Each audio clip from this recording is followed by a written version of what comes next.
নমস্কার বন্ধুরা, welcome back to live আড্ডা ফুটবল। তো বন্ধুরা, আরও একটা নতুন ভিডিওতে তোমাদের সকলকে স্বাগতই জানাই। বন্ধুরা, ভিডিওটা শুরু করার আগে তোমাদের কাছে একটাই অনুরোধ, সেটা হচ্ছে যে আমাদের এই চ্যানেলে যারা প্রথমবার তারা কিন্তু অবশ্যই আমাদের এই চ্যানেলটাকে সাবস্ক্রাইব করে পাশে থাকা বেল আইকনটি অল করে রাখবে, যাতে সবার প্রথমে এরম খেলার আপডেট তোমাদের কাছে পৌঁছে যায়। তো বন্ধুরা, 10,000 মেম্বার হতে বেশি বাকি নেই। যারা নতুন এসছো চ্যানেলে তারা কিন্তু অবশ্যই নিচে সাদা কালারের সাবস্ক্রাইব বাটনটা ওটা প্রেস করে আমাদের পরিবারের সদস্য হয়ে যেতে একদমই ভুলো না। তো যাই হোক বন্ধুরা, আজকে মোহনবাগানকে নিয়ে বেশ 2-3টে আপডেট তোমাদের সঙ্গে শেয়ার করার আছে। তো তোমরা ভিডিওটা একটু স্কিপ না করে পুরোটা দেখতে থাকো। আর এই ভিডিওতে তোমাদের কাছে মাত্র 100টা লাইকের আশা রাখছি। তো আশা করি তোমরা 100টা লাইক কমপ্লিট করে দেবে এই ভিডিওতে। তো এই বলে আজকের ভিডিওটা শুরু করছি। তো বন্ধুরা, সবার প্রথমে মোহনবাগানকে নিয়ে যে আপডেটটা দিতে যাচ্ছি তোমাদের, সেটা দেখো। বর্তমানে আলাদিন আজারে এবং জেমি ম্যাকলারেনকে নিয়ে যে চাঞ্চল্যকর যে নিউজটা বেরিয়ে আসছে, অনেকে বলছে যে জেমি ম্যাকলারেনের বদলে আলাদিন আজারের সাথে কথাবার্তা চালাচ্ছে মোহনবাগান, এমনটা কিন্তু দাবি করা হচ্ছিল। তো দেখো, আজকে অফিসিয়ালি আপডেটটা আমি পেয়েছি একজনের কাছ থেকে, এবং সেই আপডেটটা তোমার সঙ্গে শেয়ার করছি। দেখো, বর্তমানে নর্থ ইস্ট ইউনাইটেড কিন্তু বর্তমানে আলাদিন আজারেকে তারা ছাড়বেও না, তারা কিন্তু লোনেও ছাড়বে না তাকে।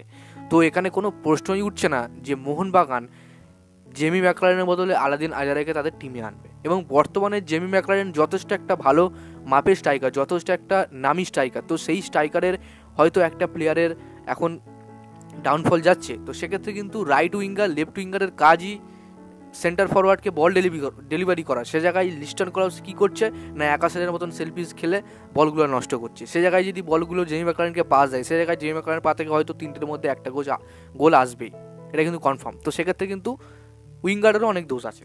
তো এক্ষেত্রে কিন্তু জেমি ম্যাকলারেনের বদলে আলাদিন আজারে মোটেও মোহনবাগানে আসছে না, ক্লিয়ারলি। তো যাই হোক বন্ধুরা, এরপরে যে আপডেটটা দিই তোমাদের সঙ্গে, সেটা কিন্তু জেসন কামিন্সকে নিয়ে। তো জেসন কামিন্সের সাথে কিন্তু যত বছরের ডিল মোহনবাগানে আছে, তার সাথে কিন্তু আরও 1+ ডিল করে নিচ্ছে মোহনবাগান। এটা কিন্তু অফিসিয়ালি হবে, তবে অফিসিয়ালি খবরটা এখনো লঞ্চ করেনি মোহনবাগান। তবে সবার প্রথমে তোমাদেরকে লিস্টটা আমিই দিচ্ছি। এটা কিন্তু 101% সত্যি। জেসন কামিন্সের সাথে চুক্তি শেষ হলে তার সাথে কিন্তু আরও 1 বছরের ডিল করে নেবে মোহনবাগান। তো তোমাদের কি মনে হয়, তোমাদের মতামতটা বা তোমাদের ওপিনিয়নটা অবশ্যই কমেন্ট বক্সে জানিও। জেসন কামিন্সের সাথে কি আরও 1+ ডিল করা উচিত মোহনবাগানের? তোমরা কি মনে করো? তোমরা কিন্তু অবশ্যই তোমাদের মতামতটা কমেন্ট বক্সে শেয়ার করবে। আমি কিন্তু দেখতে চাই যে তোমাদের মতামতটা কেমন। তো যাই হোক বন্ধুরা, এরপরে যে আপডেটটা দেবো মোহনবাগানের গুরুত্বপূর্ণ আপডেট, সেটা কিন্তু ডিফেন্সকে নিয়ে। তো বর্তমানে ইন্ডিয়া তোমার আইএসএল ট্রান্সফার মার্কেট থেকে একটা নিউজ পাওয়া গেছে যে সন্দেশ ঝিঙ্গালকে নাকি লোনে নিতে পারে মোহনবাগান। তো সন্দেশ ঝিঙ্গানকে নিচ্ছে কারণ আনোয়ার আলীর অভাবটা পূরণ করার জন্যে। তো বর্তমানে 31 বছর বয়সী সন্দেশ ঝিঙ্গানের মার্কেট ভ্যালু কিন্তু 2.4 কোটি টাকা, এবং তিনি সেন্টার ব্যাকেও খেলেন। তো বর্তমানে আইএসএলে তিনি কিন্তু 6টা ম্যাচ খেলে একটা গোলও করে ফেলেছেন, এবং তার সাথে 2026 সাল অবধি চুক্তি আছে গোয়ার মে মাসের 31 তারিখ অবধি। তো সেক্ষেত্রে মোহনবাগানকে নিতে হলে তাকে কিন্তু লোন ডিলে নিতে হবে। এটা কিন্তু কোনো রকম অফিসিয়ালি খবর বেরোয়নি, আইএসএল ট্রান্সফার মার্কেট থেকে খবরটা বেরিয়ে আসছে, যার কারণে তোমার সঙ্গে শেয়ার করছি। তো যাই হোক বন্ধুরা, আজকের জন্য ভিডিওটা এতটাই ছিল। যদি তোমাদের ভিডিওটা একটুও ভালো লেগে থাকে তাহলে অবশ্যই লাইক করে দিও, আর আমাদের এই চ্যানেলে প্রথমবারের জন্য হয়তো চ্যানেলটাকে সাবস্ক্রাইব করে পাশে থাকা বেল আইকনটি অবশ্যই অল করে